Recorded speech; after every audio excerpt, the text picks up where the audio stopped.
Warta Majelis Pekerja Klasis GPM Kota Ambon, Minggu 3 Agustus 2025, jam 6 sore.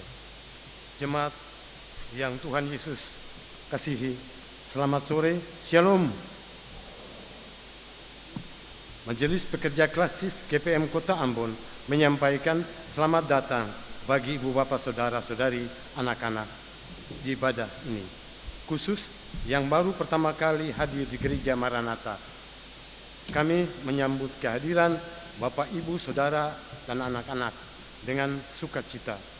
Kami mengucapkan terima kasih kepada jemaat atas seluruh perhatian serta tupangan untuk pelayanan dan kesaksian di Gereja Maranatha.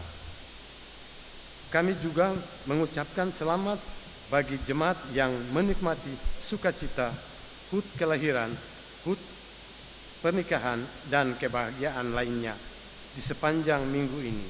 Doa kami, Tuhan Yesus senantiasa memberkati. Selanjutnya, kami mohon perhatian jemaat untuk informasi pelayanan sebagai berikut.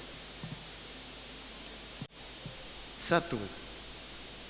Penerimaan kolekta ibadah Minggu 27 Juli 2025 jam 9 pagi sebesar Rp10.565.000. Syukur sebesar Rp1.265.000. Perpuluhan sebesar Rp2.670.000 dan sarana fisik sebesar Rp966.000. Kedua, penerimaan kolekta ibadah Minggu 27 Juli 2025 jam 6 sore sebesar Rp8.026.000. Syukur sebesar Rp141.000. Perpuluhan sebesar Rp880.000 dan sarana fisik sebesar Rp788.000.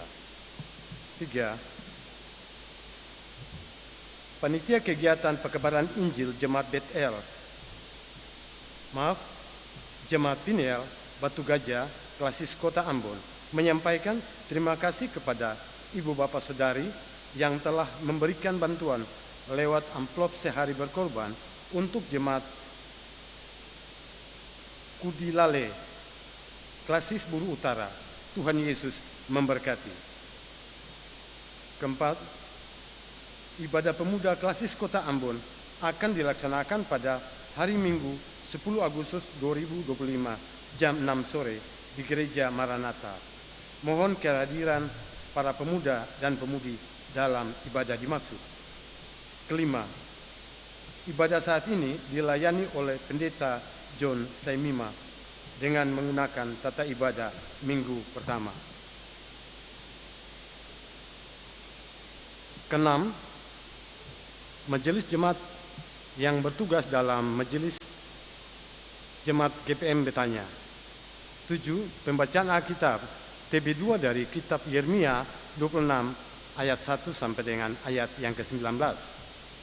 8. Yang mengisi pujian dalam ibadah ini, trio Blessing, Saudari Olivia Tabirima.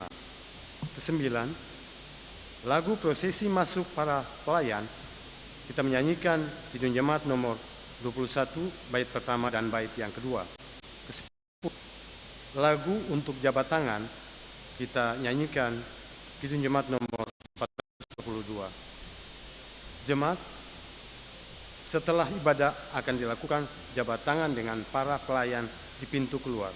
Karena itu, mohon jemaat menunggu para pelayan mengambil posisi di pintu keluar, baru jemaat menyusul. Demikian warta Majelis Pekerja Klasis GPM Kota Ambon. Atas perhatiannya kami ucapkan terima kasih. Selamat memaknai persekutuan dengan Tuhan dan sesama di ibadah minggu pertama saat ini. Tuhan Yesus memberkati. Shalom. Ambon 3 Agustus 2025. Majelis Pekerja Klasis GPM Kota Ambon. Pendeta R.A. Rikumahu MTH Ketua. Pendeta M. Takaria MSc Sekretaris.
Yang diberkati Tuhan, selamat sore, shalom.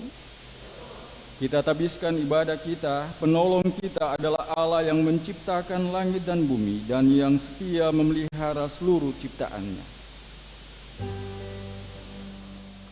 Amin.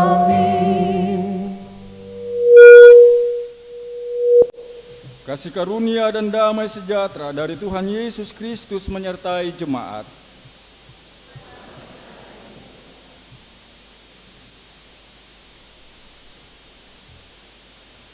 Pandanglah burung-burung di langit yang tidak menabur dan tidak menuai dan tidak mengumpulkan bekal dalam lumbung, namun diberi makan oleh Bapamu yang di sorga. Bukankah kamu juga melebihi burung-burung itu? Demikianlah nats pembimbing dalam ibadah kita di saat ini dari Injil Matius pasal 6 ayatnya yang ke-26.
Jemaat marilah kita merendahkan diri di hadapan Tuhan dan mengaku dosa kita kepadanya.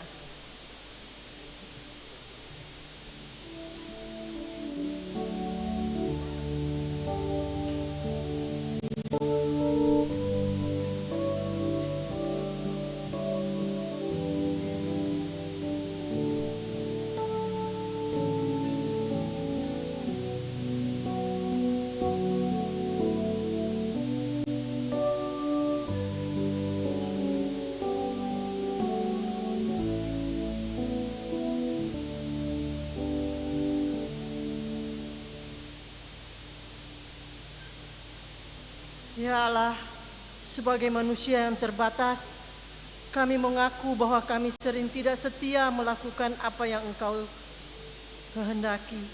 Kami cenderung mengandalkan kekuatan diri kami sendiri daripada mengandalkan Tuhan.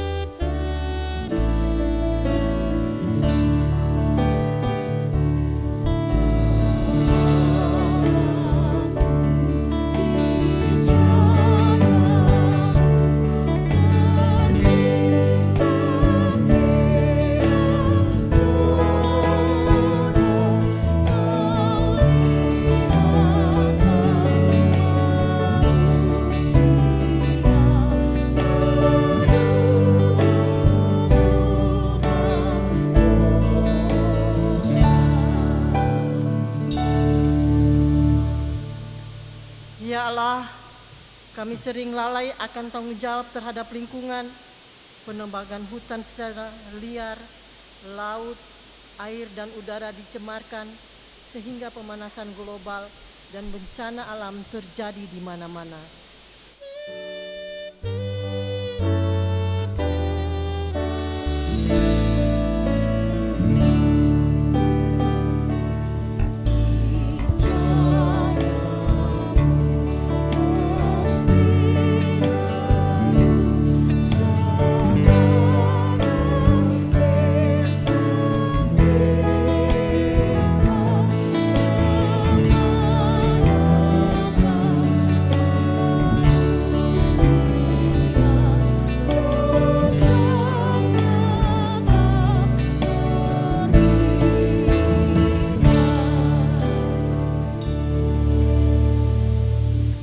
Ya Allah, kami lebih suka mementingkan diri, suka kelompok, bahkan agama sendiri, dan mengabaikan yang lain. Hubungan dengan Tuhan sesama dan alam ciptaan sering terabaikan.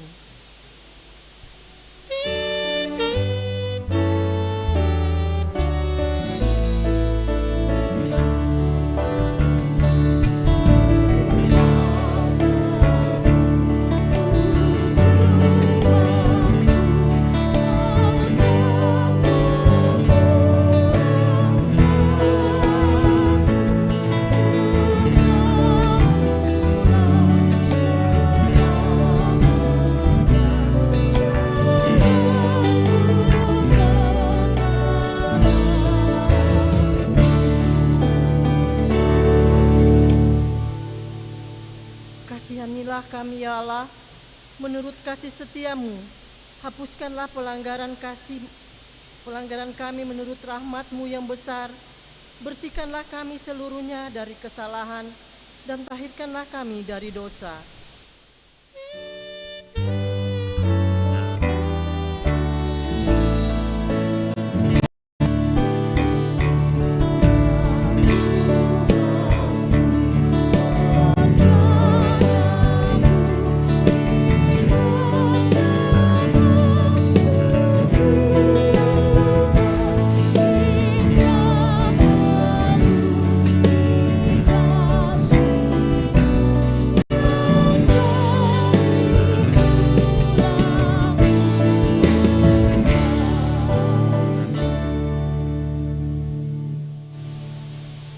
Bagi saudara-saudara yang mengaku dosanya dengan jujur dan penuh penyesalan di hadapan Allah, maka sesungguhnya pengampunan dosa telah berlaku seperti yang dikatakan dalam Kisah Para Rasul 13 ayat 38.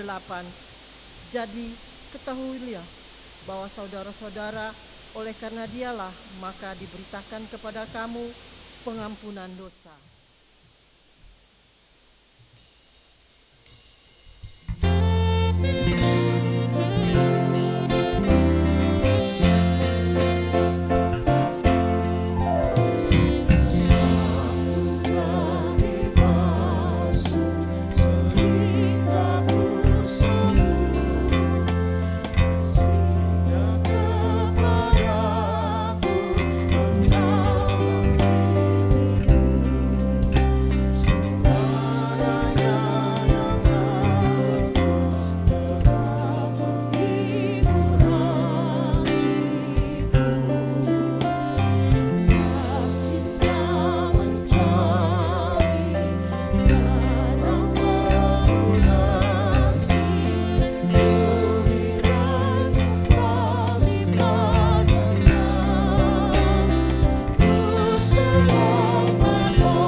Jemaat, dengarlah dan berlakukanlah petunjuk hidup baru ini dalam hidup saudara-saudara, sebagaimana yang tertulis dalam Roma 13 ayat 8 sampai 10.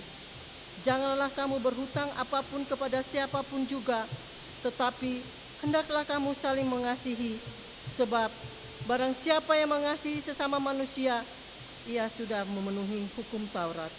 Karena firman, janganlah berzina, janganlah membunuh, janganlah mencuri, jangan mengingini dan firman lain manapun juga, supaya tersimpul dalam firman ini, yaitu kasihilah sesamamu manusia seperti dirimu sendiri.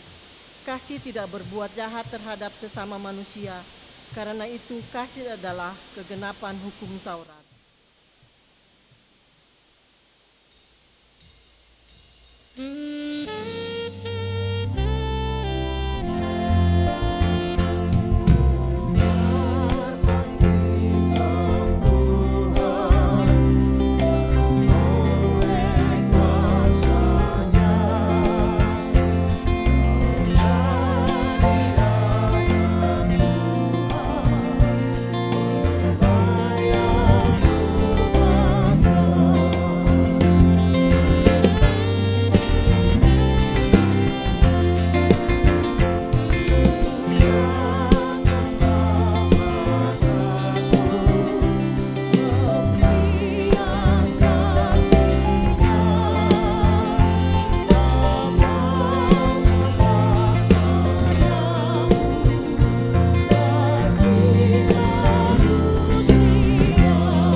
Jemaat yang Tuhan Yesus kasihi, kita ada dalam pelayanan firman Tuhan dan pembacaan Alkitab di sore ini terambil dari Yeremia 26 pada ayat yang pertama hingga ayat yang ke-19.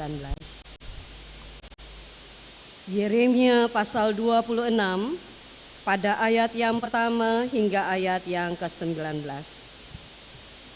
Dan pembacaan di saat ini akan menggunakan Alkitab TB2. Mari sebelum kita membaca bagian firman ini, kita berdoa minta tuntunan kuasa Roh Kudus. Kita berdoa. Ya Tuhan, mampukanlah kami dengan Roh Kudus, agar kami dapat membaca Alkitab, memahami dan melaksanakan kehendak-Mu melalui pemberitaan firman. Amin.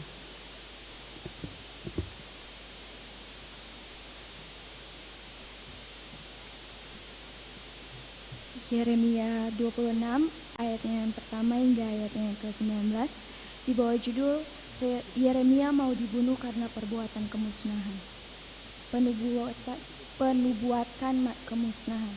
Pada awal pemerintahan Yoyakim, putra Yosia, Raja Yehuda, datanglah firman ini dari Tuhan. Bunyinya, beginilah firman Tuhan, berdirilah di pelantaran rumah Tuhan dan katakanlah kepada semua penduduk kota-kota Yehuda yang datang untuk sujud di rumah Tuhan. Segala firman yang kuperintahkan untuk kusampaikan kepada mereka, janganlah kau kurangi sepatah kata pun. Mungkin saja mereka mau mendengarkan dan masing-masing berbalik dari tingkah lakunya yang jahat. Sehingga aku menyesal atas malapetaka yang kurancangkan terhadap mereka karena perbuatan mereka yang jahat. Katakanlah kepada mereka, beginilah firman Tuhan. Jika kamu tidak mau mendengarkan aku dengan tidak menaati Tauratku yang telah kubentangkan di hadapanmu, dan dengan tidak mendengarkan perkataan hamba-hambaku para nabi yang terus-menerus kuutus kepadamu, tetapi kamu tidak mau mendengarkan, maka aku akan membuat rumah ini seperti Silo dan menjadikan kota ini kutuk bagi segala bangsa di bumi. Para imam, para nabi, dan seluruh rakyat mendengar Yeremia menyampaikan perkataan-perkataan itu di rumah Tuhan. Sesudah Yeremia selesai mengatakan kepada seluruh rakyat semua yang diperintahkan Tuhan untuk disampaikannya, para imam, para nabi, dan seluruh rakyat menangkap dia serta berkata, engkau harus dihukum mati. Mengapa engkau bernubuat demi nama Tuhan dengan berkata, rumah ini akan seperti Silo dan kota ini akan menjadi reruntuhan tanpa penduduk? Seluruh rakyat mengerumuni Yeremia di rumah Tuhan. Ketika para pembuka Yehuda mendengar tentang hal ini, mereka pergi dari istana raja ke rumah Tuhan, lalu duduk di jalan masuk pintu gerbang baru di rumah Tuhan.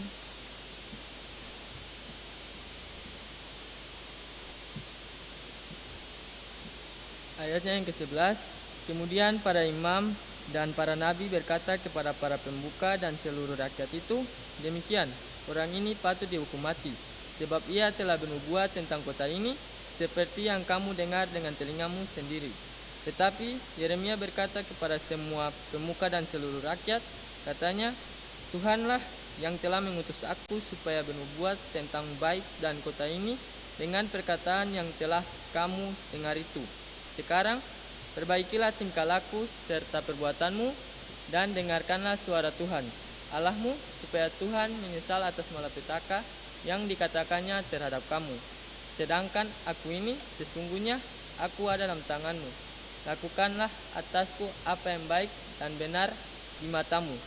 Hanya saja ketahuilah sungguh-sungguh bahwa jika kamu membunuh aku, maka kamu mendatangkan darah orang yang tak bersalah atas kamu dan atas kota ini dan penduduknya, sebab Tuhan benar-benar mengutus aku kepadamu untuk menyampaikan segala perkataan ini kepadamu. Lalu berkatalah para pemuka dan seluruh rakyat itu kepada imam-imam dan nabi-nabi itu, orang ini tidak patut mendapat hukuman mati, sebab ia telah berbicara kepada kita demi nama Tuhan Allah kita. Beberapa tua-tua negeri itu dan pun maju dan berkata kepada segenap himpunan rakyat itu, Mika, orang Moreshet, pernah bernubuat di zaman Hizkia, Raja Yehuda. Dia berkata kepada segenap bangsa Yehuda, beginilah firman Tuhan semesta alam, Sion akan dibajak seperti ladang, Yerusalem akan menjadi timbunan puing, dan gunung bait suci akan menjadi bukit yang menghutan. Apakah Hizkia, Raja Yehuda, dan segenap Yehuda menghukumnya mati? Bukankah ia takut akan Tuhan, sehingga ia memohon belas kasihan Tuhan, agar Tuhan menyesal atas malapetaka yang dikatakannya terhadap mereka? Sedangkan kita, maukah kita mendatangkan malapetaka yang besar atas diri kita sendiri? Demikianlah firman Tuhan.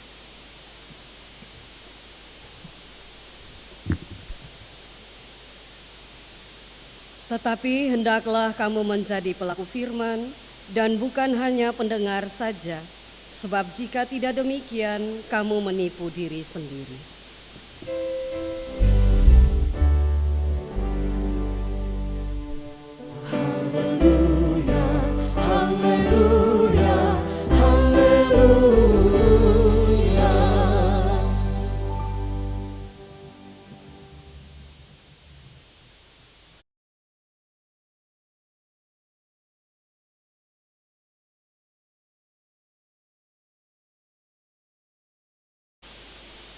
Bapak Ibu, saudara-saudari dan anak-anak yang diberkati Tuhan,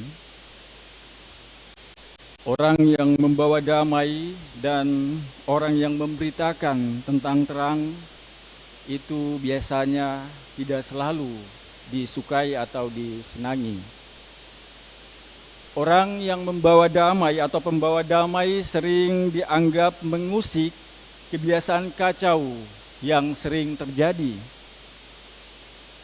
Dan orang yang memberitakan terang atau pemberita terang dianggap menyilaukan orang yang biasa tinggal di dalam kegelapan. Fakta Alkitabiah pun mengisahkan kepada kita dalam kitab Perjanjian Lama dan Perjanjian Baru terhadap hal tersebut. Kalau kita membaca Alkitab Perjanjian Baru, maka kita akan mendapatkan kisah tentang kelahiran Raja Damai atau Yesus Kristus yang dianggap mengusik, pembuat kekacauan, bahkan mengusik kestabilan suatu kekuasaan. Jauh sebelum Kristus lahir pun Bapak Ibu saudari dan anak-anak. Dalam kitab Perjanjian Lama telah mengisahkan kepada kita, khususnya lewat pemberitaan Nabi Yeremia yang kita baca dalam bacaan kita saat ini, tentang jatuhnya bait Allah yang menyilaukan umat Yehuda yang tidak mau bertobat dari dosa mereka.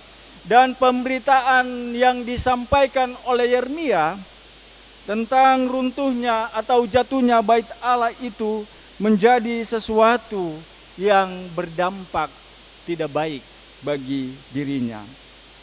Bahwa Alkitab mengisahkan kepada kita di dalam bacaan kita dari Yeremia 26 ayat 1 sampai 19 tentang pemberitaannya yang membuat pada akhirnya Nabi Yeremia hendak dibunuh. Rakyat, rekan-rekan, nabi dan juga imam beramai-ramai menangkap Yeremia dan menghendaki supaya dirinya itu dibunuh. Mereka mengancam, dan itu semua terjadi setelah Yeremia selesai berkhotbah atau berhomili di pelataran bait Allah. Bapak Ibu saudari jemaat, resiko dalam tugas seorang nabi ini merupakan tantangan setiap orang Kristen dalam memberitakan terang kebenaran dan firman Allah, bahwa menyampaikan sebuah kebenaran yang berasal dari Allah adalah sesuatu yang bisa berdampak kepada kita sebagai pemberita kebenaran atau keadilan itu. Pertanyaan bagi kita bersama di saat ini dalam ibadah yang kita laksanakan, apa yang bisa kita pelajari dari teks Yeremia pasal 26 ayat 1 sampai 19? Paling tidak ada 3 hal yang hendak diungkapkan sebagai pembelajaran bersama bagi kita lewat khotbah di saat ini. Yang pertama, berhikmat dalam menjalani hidup ini. Jemaat yang diberkati Tuhan, Historia Magistra Vitae Est dicetus oleh seorang filsuf asal Yunani yang namanya Marcus Tullius Cicero. Historia Magistra Vitae Est berarti sejarah adalah guru kehidupan. Sejarah adalah pelajaran tentang kehidupan. Dan karena itu, sejarah yang terjadi di masa lampau haruslah menjadi pelajaran untuk masa depan dan menjadi pilar penting bagi harga diri suatu masyarakat, suatu bangsa, dan negara. Kita bersama memasuki bulan Agustus di minggu yang pertama ini sebagai bulan bersejarah bagi bangsa Indonesia dan masyarakat yang ada di dalamnya. Di mana bulan Agustus ini adalah bulan kemerdekaan yang ditandai dengan proklamasi kemerdekaan Indonesia pada 17 Agustus 1945 sebagai titik akhir sejarah penjajahan di seluruh Nusantara, sekaligus juga menjadi titik awal Indonesia sebagai negara merdeka dan berdaulat. Bapak Ibu Saudari yang diberkati Tuhan, sejarah mengungkapkan pengalaman yang mengajarkan kita tentang banyak hal, termasuk sejarah bangsa Indonesia, tentang bagaimana hidup ini harus dijalani ke depannya. Bahwa pengalaman masa lalu selalu menjadi peringatan untuk kita waspada dan tidak jatuh ke lubang yang sama untuk kedua kalinya. Dan orang yang belajar dari sejarah dikatakan bahwa sekali jatuh pada lubang itu, dia tidak mau lagi jatuh pada lubang tersebut apabila dia belajar. Dan dari hasil pembelajarannya itu mendatangkan suatu kebaikan bagi dirinya. Dalam kehidupan umat Israel, saudaraku, khususnya umat Yehuda, belajar dari sejarah bahwa di masa lalu kerajaan Israel Utara sudah jatuh dan penduduknya lalu dibuang, dan umat Yehuda dituntut untuk belajar dari mereka bahwa dari pengalaman masa lalu itu mereka harus bersandar hanya kepada Tuhan. Sebab kalau tidak, maka mereka akan mengalami hal yang sama seperti saudaranya di Israel Utara. Kalau umat mau benar-benar selamat dan sejahtera, dikatakan bahwa umat harus taat dan hidup kudus dan juga mendengarkan suara Tuhan. Artinya, jangan menyimpang ke kanan dan ke kiri dari jalan Tuhan. Sebab kalau tidak, maka pengalaman masa lalu yang terjadi kepada orang-orang Israel Utara atau orang-orang Samaria itu akan terjadi juga kepada orang-orang Yehuda yang ada di Israel Selatan. Bahwa belajar dari apa yang telah terjadi pada masa lalu itu menjadi sesuatu yang penting untuk diri di masa kini, tetapi juga di masa yang akan datang. Itu yang pertama yang mau dikatakan oleh Nabi Yeremia kepada orang-orang Yehuda. Yang kedua, Bapak Ibu dan Saudariku, bahwa realistis dengan kenyataan hidup yang ada adalah sesuatu yang penting bagi kita untuk menjalani hari-hari hidup kita di tengah-tengah dunia ini. Banyak dari kita yang sama sekali tidak berusaha realistis dengan hidup ini. Dikatakan demikian karena kenyataan kehidupan sudah menunjukkan kepada kita bagaimana kita harus bersikap dan bertindak. Tetapi seringkali kita lari atau bahkan menghindar dari kenyataan yang mau terjadi. Sebagaimana dengan pemberitaan Yeremia bahwa Babel sebentar lagi akan menaklukkan Yehuda. Karena itu ia tampil atas perintah Tuhan untuk menubuatkan tentang kehancuran orang Yehuda apabila mereka tidak taat. Yeremia di dalam pemberitaannya itu sudah memperhitungkan secara matang bahwa pada akhirnya Yehuda akan kalah dari Babel. Dan karena itu ia secara tegas mengatakan itu kepada orang-orang Yehuda. Namun bacaan kita memperlihatkan bahwa orang Yehuda begitu keras kepala, membuat mereka tidak mendengarkan suara Tuhan yang diberitakan Nabi Yeremia. Nubuatan yang disampaikan oleh Yeremia ditolak secara langsung oleh umat, bahkan nyawa Yeremia sendiri terancam untuk dibunuh. Bapak Ibu saudara-saudariku, fakta kehilangan, fakta kedukaan, masalah-masalah hidup membuat kita kadangkala tidak bersikap realistis dengan kenyataan yang ada, sehingga cenderung membawa kita kepada sikap-sikap hidup yang melawan kenyataan kehidupan yang terjadi.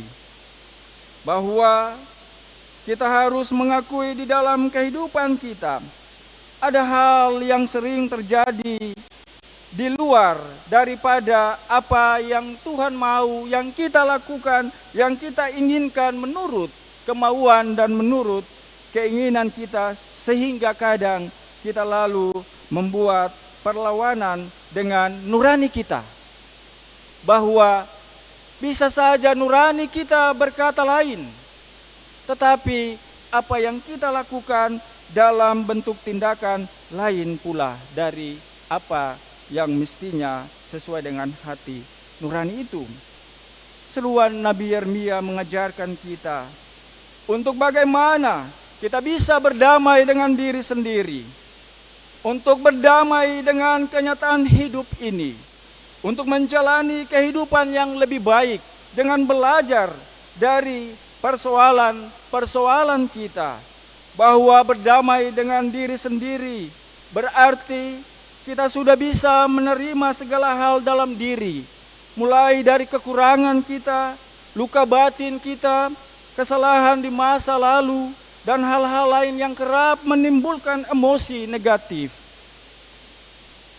Pertanyaan bagi kita bersama, bahwa apakah kita telah menjadi orang yang benar-benar bisa berdamai dengan diri sendiri, berdamai dengan kekurangan kita, berdamai dengan kelemahan kita, berdamai dengan kesalahan yang kita lakukan di masa lalu yang bisa menimbulkan emosi negatif itu.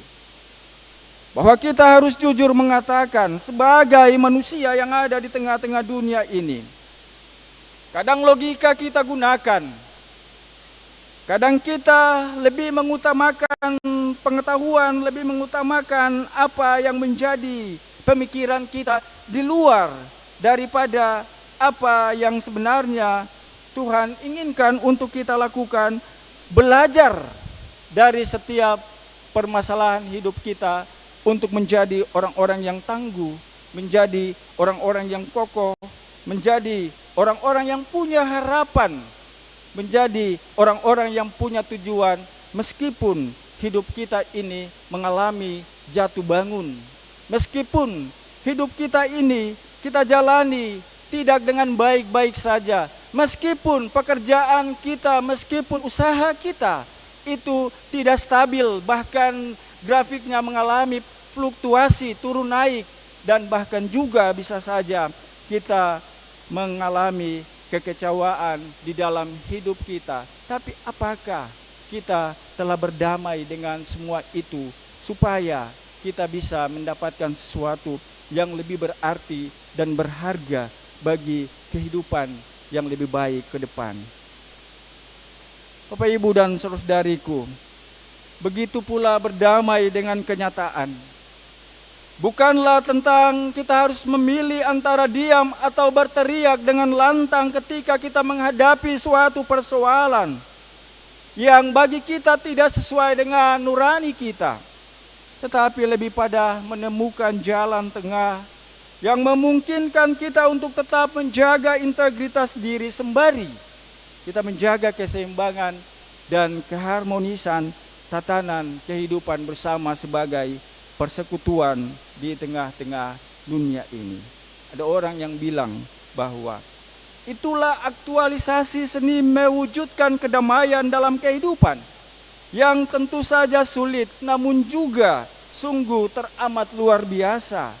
Karena berdamai dengan kenyataan yang bisa mendatangkan suatu keharmonisan tatanan kehidupan bersama. Meskipun apa yang kita mau katakan itu adalah sesuatu yang benar, tetapi untuk kepentingan bersama kita harus bertahan, kita harus berdiam diri, kita harus mencari momen yang tepat sehingga apa yang kita katakan tentang sesuatu yang salah itu kemudian bisa diterima dan pada akhirnya kita tidak dimusuhi atau relasi kita dengan yang lain itu tidak renggang. Bapak, Ibu, dan saudariku, untuk melakukan apa yang dikatakan berdamai dengan kenyataan itu memerlukan sebuah kompetensi tertinggi dalam kehidupan yang penuh dengan kebijaksanaan, kesabaran, sekaligus juga keberanian. Dan mungkin dengan kompetensi itulah yang bisa membuat kita layak untuk disebut sebagai anak Tuhan.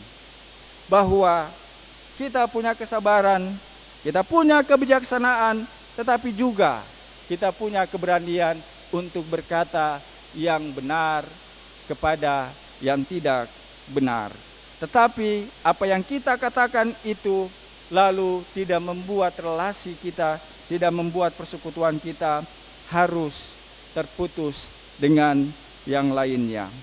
Yang ketiga, Bapak Ibu dan Saudariku, bahwa yang kita bisa pelajari dari teks Yeremia pasal 26 ayat 1 sampai 19 ini adalah harapan tetap ada walaupun di tengah-tengah ketidakpastian hidup.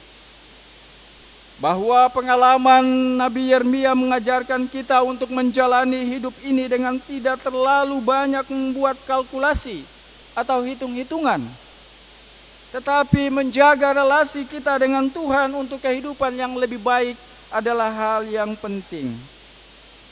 Alkitab melalui bacaan kita tadi mengisahkan bahwa orang Yehuda hitung-hitungan dengan Mesir dan Babel untuk menjaga agar mereka bisa aman. Tetapi nyatanya, Bapak Ibu dan Saudaraku, kalkulasi tersebut membuat relasi mereka dengan Tuhan menjadi terputus. Dan kalkulasi itu pula membuat mereka harus takluk di bawah kekuasaan Raja Babel atau Nebukadnezar. Dari sini kita belajar bahwa kehidupan yang sejati bukan ditentukan oleh kalkulasi, tetapi relasi yang baik dengan Tuhan. Bukan berarti kalkulasi atau hitung-hitungan itu tidak penting. Bahwa kalkulasi itu perlu, tetapi jangan kita utamakan kalkulasi di atas Tuhan. Sebaliknya, Bapak Ibu, Saudaraku, Tuhan yang mesti diutamakan, maka semuanya akan ditambahkan kepada kita sebagai anak-anaknya. Itulah berita firman Tuhan, karena Tuhan mengasihi kita. Tuhan Yesus mengajarkan kepada kita sebagai orang-orang yang mengikutnya, bagaimana Allah memelihara kehidupan burung pipit yang tidak berharga di mata manusia. Apalagi manusia yang percaya kepadanya. Bandingkan Matius 10 ayat 29 sampai 31. Dan burung-burung di udara yang tidak bisa mengumpulkan makanan atau yang tidak bisa membuat hidup, tetapi Tuhan bisa melakukan semuanya itu untuk membawa kehidupan kepada burung itu. Dari sana, Bapak Ibu dan Saudariku, kita belajar bahwa bila kita mengalami persoalan yang sulit dalam hidup dan dunia kerja kita, ingatlah untuk melibatkan Tuhan dalam pergumulan hidup kita. Kalau Tuhan bisa membuat burung pipit atau membuat burung-burung itu hidup, maka manusia ciptaannya Tuhan pun bisa membuat lebih daripada itu. Dan ketika Tuhan memberikan kehidupan, maka kita percaya bahwa Tuhan juga memberikan kesempatan kita untuk hidup dan berkarya baginya. Oleh karena itu, biarlah kita tetap mengingat bahwa setiap tindakan, perkataan, pemikiran kita akan pertanggungjawabkan kembali kepada Tuhan melalui karya dan kerja kita di tengah-tengah dunia ini, melalui relasi kita dengan sesama kita di tempat kita bekerja, bahkan di dalam lingkungan kita. Sebab dengan begitu, maka kita melakukan segala sesuatu yang berarti, segala sesuatu yang berkenan, segala sesuatu yang Tuhan inginkan di dalam kehidupan kita, dan itulah pertanggungjawaban kita sebagai orang-orang yang telah diberikan hidup olehnya. Tuhan memberkati kita semua.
Jemaat, mari berdiri dan bersama dengan seluruh orang percaya di sepanjang abad dan tepat sepanjang sejarah gereja ini, kita mengikrarkan pengakuan iman rasuli secara bersama. Kita berkata demikian: Aku percaya kepada Allah, Bapa yang Maha Kuasa, Pemilik langit dan bumi, dan kepada Yesus Kristus, Anaknya yang tunggal Tuhan kita, yang dikandung daripada Roh Kudus, lahir dari darah Maria, yang menderita di bawah pemerintahan Pontius Pilatus, disalibkan, mati dan dikuburkan, turun ke dalam kerajaan maut, dari yang ketiga bangkit dari antara orang mati, yang ke sorga di sebelah kanan Allah, Bapa yang Maha Kuasa, dan akan datang dari sana menghakimi orang hidup dan yang mati. Aku percaya kepada Roh Kudus, gereja yang kudus dan am, persekutuan orang kudus, pengampunan dosa, bangkitan daging dan hidup yang amin. Umat dipersilakan duduk.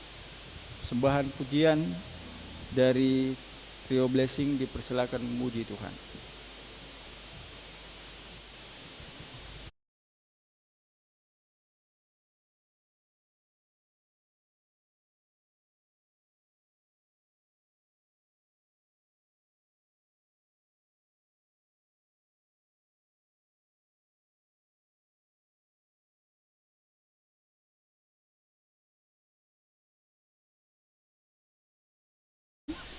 Shalom, terimalah persembahan pujian dari kami, Trio Blessing.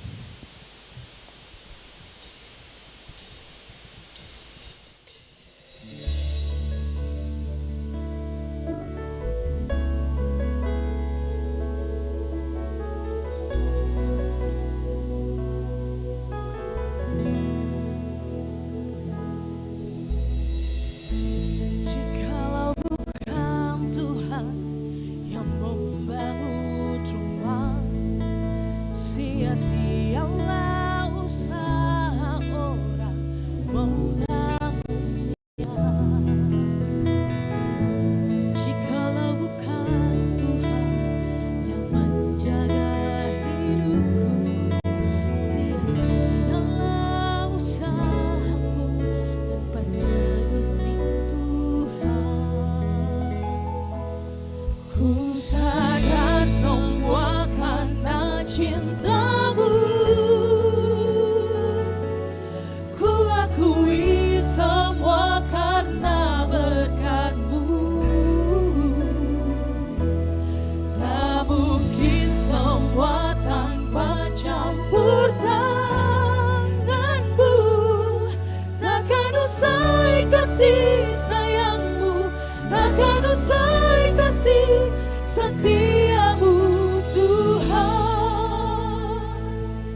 selesai kasih setiamu Tuhan.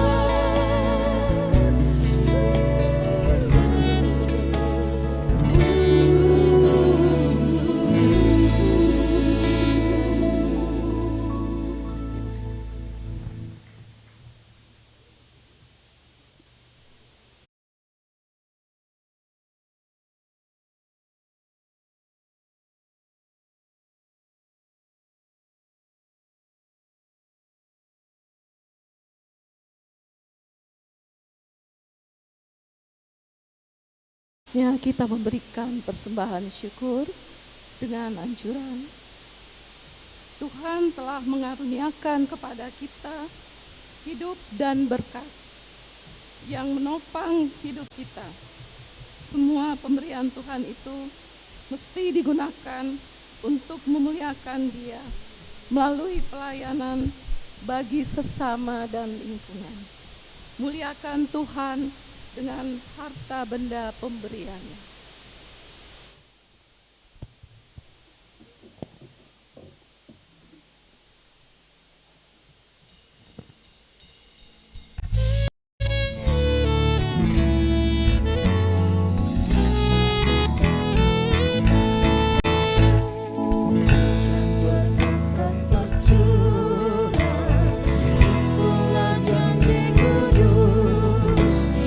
Hidup segala di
kita berdoa.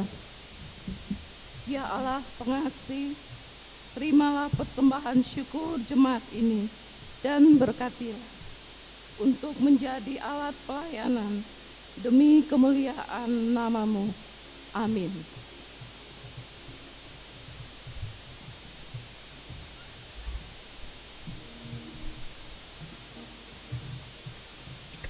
Persembahan pujian dari solois Saudari Olivia Taberima dipersilakan memuji Tuhan.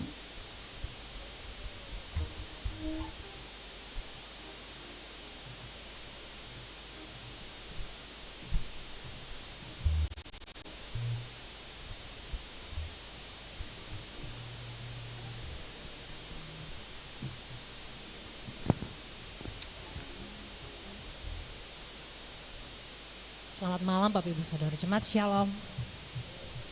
Sebuah persembahan pujian untuk Tuhan, faithfulness, kesetiaan, yang berbicara tentang kesetiaan Tuhan, di mana Tuhan tetap baik bagi kita, kesetiaan Tuhan tetap untuk selama-lamanya, selalu baru setiap pagi.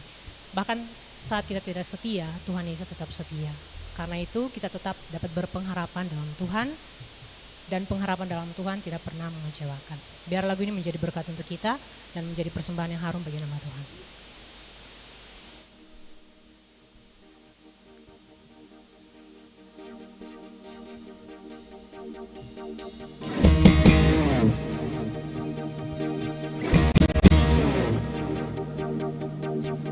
Your mercies are new every morning. Your steadfast love will never end. There's hope won't fade in the evening. Lord, how great is your faithfulness. Lord, how great is your faithfulness.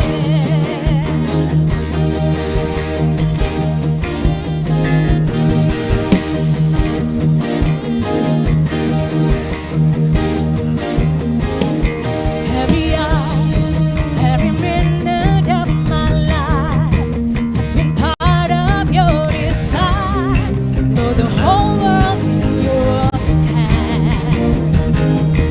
Every trial, every battle that I face, God, you met me there with grace. God has served your plan. Through it all, you've been so good. Kept your word like you said you would.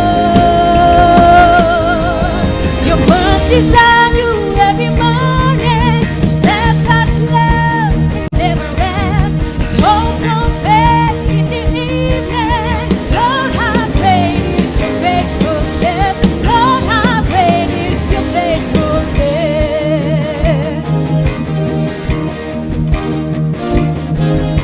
Here and now, looking back to where I've been, still as good as you were there. There's no limit to your love. Through it all, you've been so good. Kept your word like you said you would. Oh, your mercies are new every morning. Steadfast love that never ends. This hope won't fade in the evening. Lord, how great is your faithfulness. Lord, how great is your faithfulness.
kasih untuk semua pujian dari Trio Blessing dan solo Saudari Olivia Tabrima. Tuhan Yesus memberkati saudara-saudari sekalian.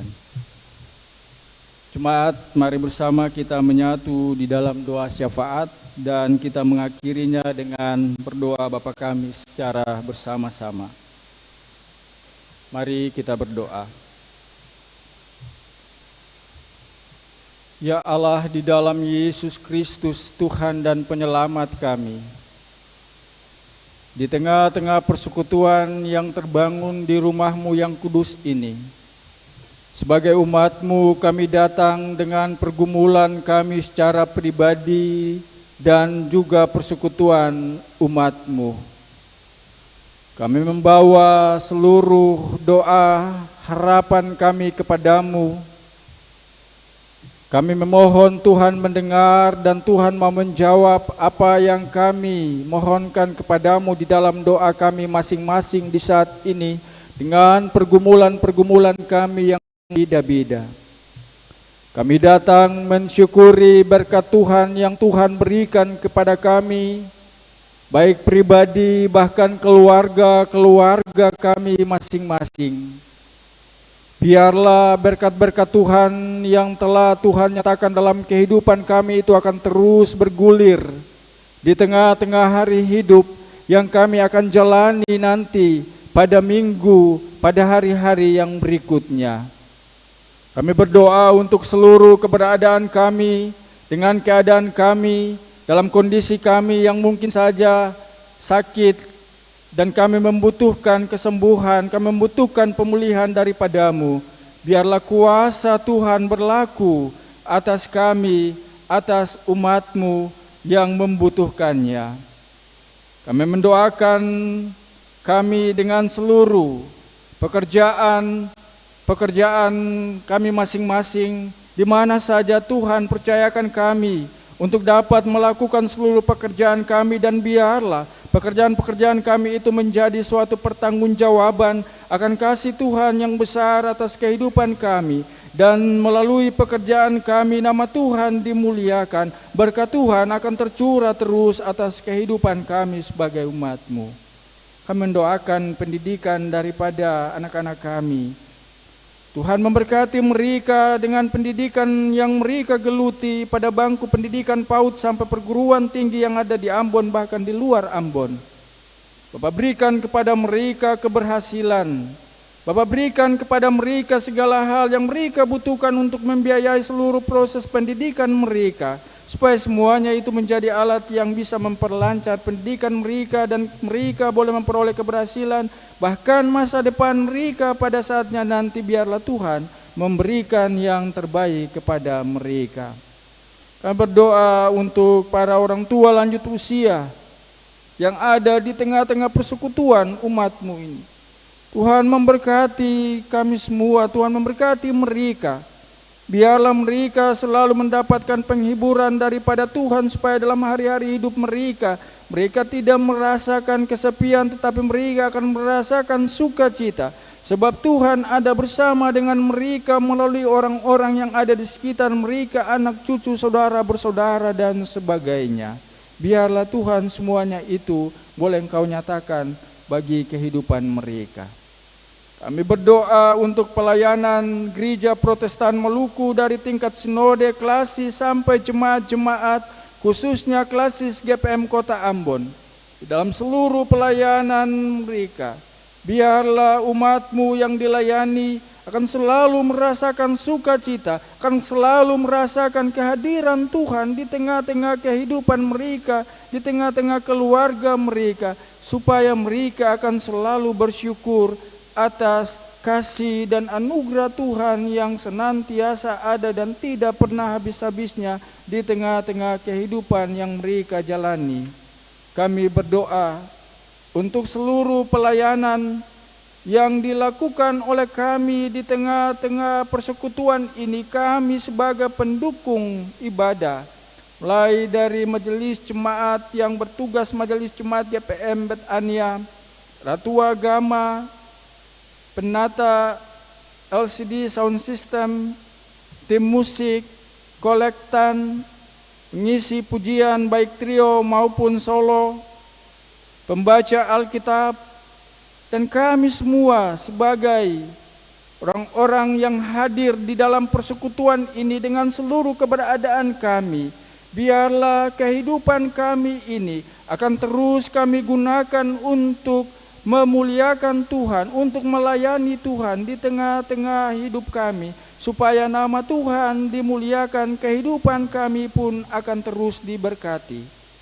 Melalui pemberitaan firman Tuhan di hari ini, untuk mengajak kami semua mendengar suara Tuhan berjalan sesuai dengan kehendak Tuhan, biarlah Tuhan Roh Kudus-Mu senantiasa bekerja di dalam pikiran dan hati kami, mengubah kehidupan kami, supaya kami tetap mengingat bahwa kasih setia Tuhan itu besar bagi kami di tengah-tengah kehidupan ini. Maka biarlah hidup kami ini akan menjadi alat di tangan-Mu untuk terus bersaksi tentang karya-Mu yang besar bagi penyelamatan dunia ini.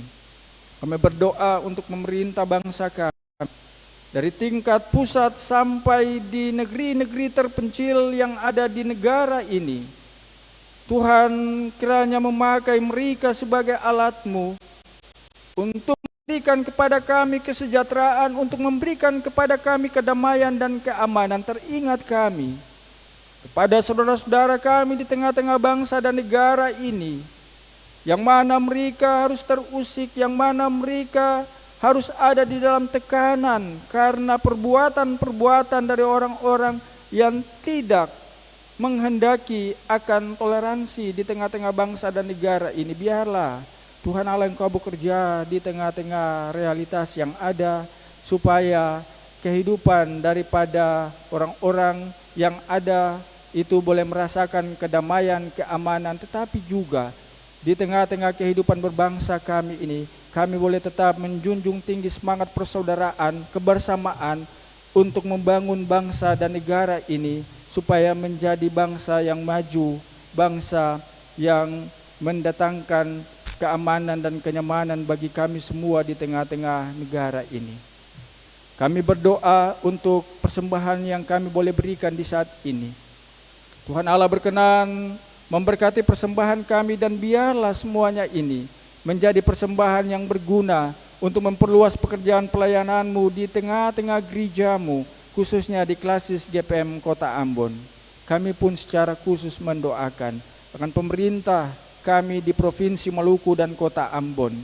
Tuhan pakai mereka sebagai alat di tangan-Mu untuk mendatangkan kesejahteraan bagi kami sebagai warga di daerah ini, bahkan di kota ini. Dan biarlah melalui karya dan kerja mereka, kemuliaan Tuhan itu benar-benar terpancar dalam seluruh hal yang mereka lakukan, dan kami semua benar-benar boleh merasakan kasih-Mu itu di tengah-tengah kehidupan kami di daerah ini, di kota ini. Terima kasih ya Bapa. Kami datang dengan seluruh pergumulan kami. Berkenanlah Bapa mendengarkan permohonan kami ini. Ampuni segenap salah dan dosa yang kami lakukan melawan kehendak-Mu.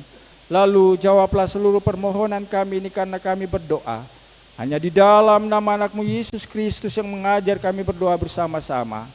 Bapa kami yang di surga, dikuduskanlah nama-Mu, datanglah kerajaan-Mu, jadilah kehendak-Mu di bumi seperti di surga. Karena kami pada hari ini bukan kami yang secukupnya, ampunilah kami akan kesalahan kami, seperti kami juga mengampuni orang bersalah kepada kami. Dan janganlah bawa kami ke dalam pencobaan, tapi lepaskanlah kami daripada yang jahat, karena Engkau yang punya kerajaan dan kuasa dan kemuliaan sampai selama-lamanya. Amin. Jemaat, mari berdiri dan bersama kita mengkidungkan Kidung Jemaat nomor 425 bait pertama dan ketiga.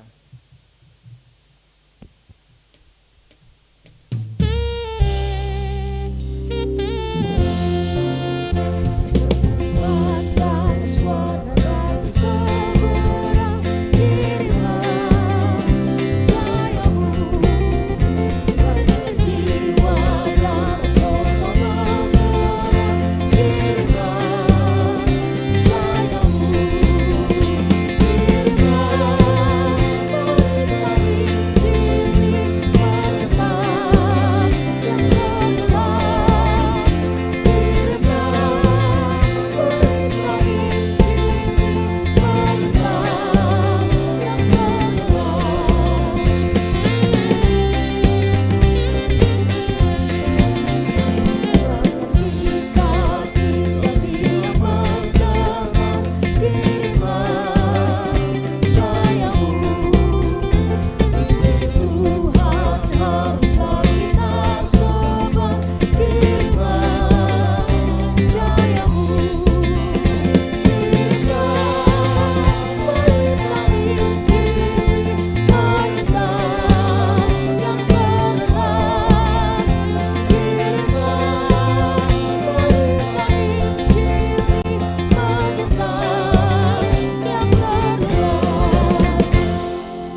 jemaat, ibadah yang kita laksanakan bersama hendaknya memaknai kehidupan kita sehari-hari.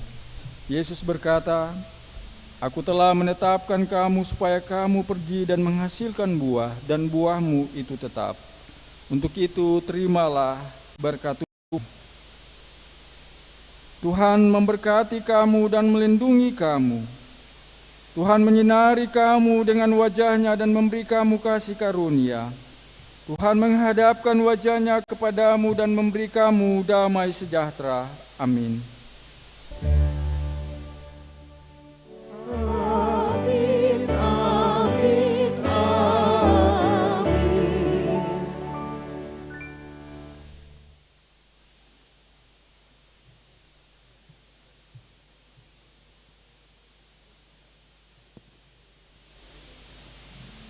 Jemaat, ibadah kita selesai. Selamat hari Minggu. Tuhan Yesus memberkati kita semua. Shalom.